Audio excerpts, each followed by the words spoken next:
What's going on, guys, and welcome back to my channel.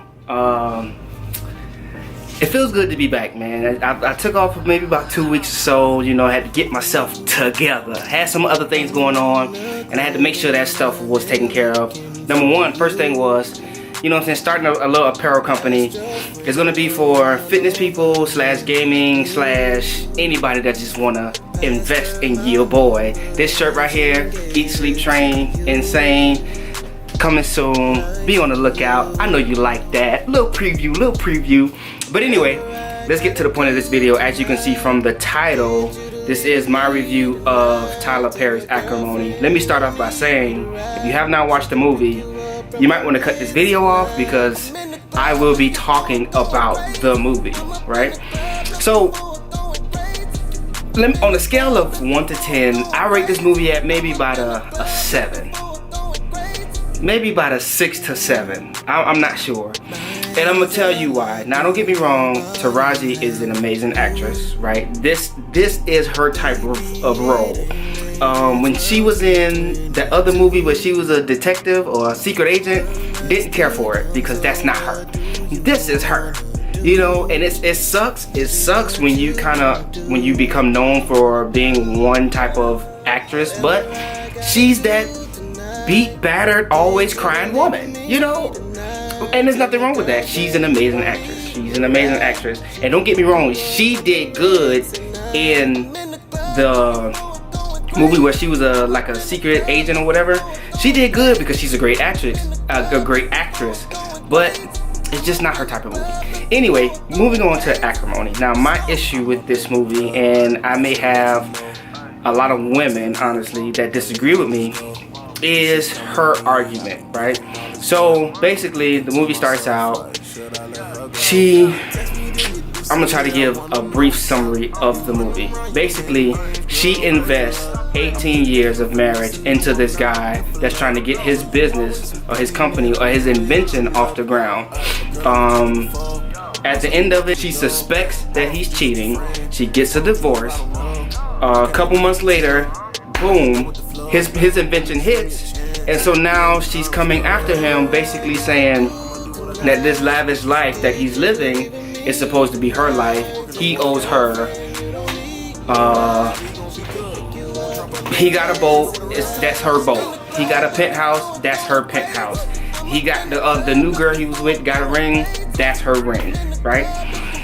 And so here's my issue, and this is why I disagree, because I understand you spent 18 years of your life. I understand during these 18 years he was getting these little temp jobs and wasn't really helping out with the bills and stuff like that, so everything was on you. I get it, right? But he did not cheat. He did not cheat. So you divorced him for no reason, because you divorced him because he cheated, but he didn't cheat, right? You divorced him for no reason. Number two, out of the course of their whole lifespan, when they were in court, she said she wants all the money that she invested in him, which was like 1.2 million. When his invention hit, he gave her back 10 million, right?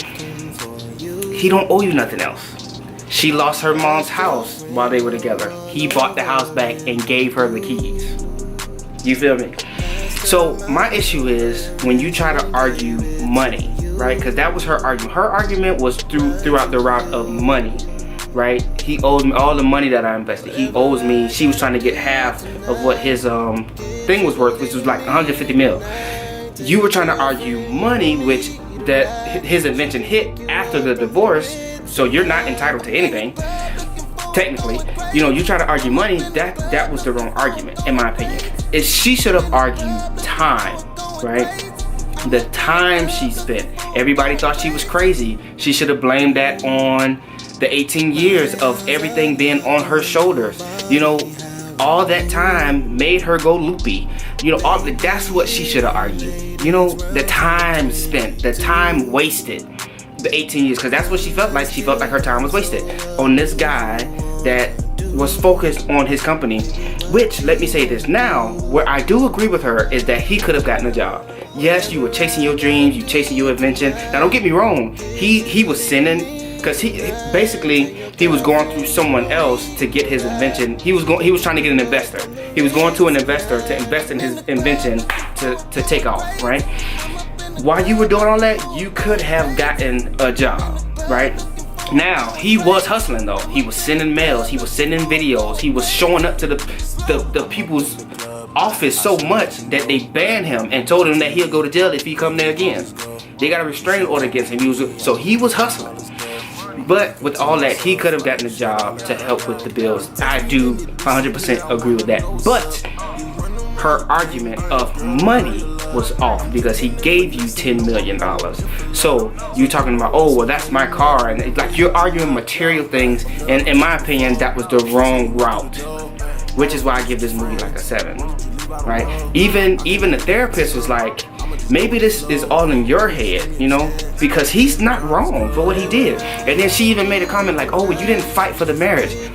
But he did, right? When he came back from the meeting with the investor for the $800,000, he came and was trying to plead his case to you. You wasn't trying to hear it, right? When he went to the courthouse to sign the divorce papers, he again wanted to plead his love for you. You wouldn't even look him in the face.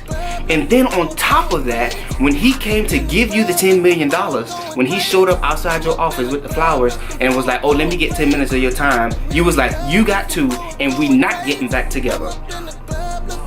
Then all of a sudden, he gives you a $10 million check and tells you that his invention finally hit. And now he's like, oh my God, I've always loved you and blah, blah, blah. Come on, man. As soon as the money shows up, now you back in love again. Now you with it. Now you want him back, all that stuff. Because if he was broke and had moved on, it wouldn't have been a problem. Because when you saw him washing dishes, you didn't want him back. But he in the penthouse, and now you want him back. Come on, man. That was my thing. You know, and that could be personal, but that's why I gave it a 7 out of 10. Because her argument of money and materialistic things was really wrong. If she would have argued the time, and the reason why I'm so mentally broken is because of the time spent and all the hard work and all the other stuff, I would have been on her side if she would have went that route. But she went materialistic and she was wrong. Like, that was awesome. So thank you guys for watching. Don't forget to like, comment, share, and subscribe this video. I'm out.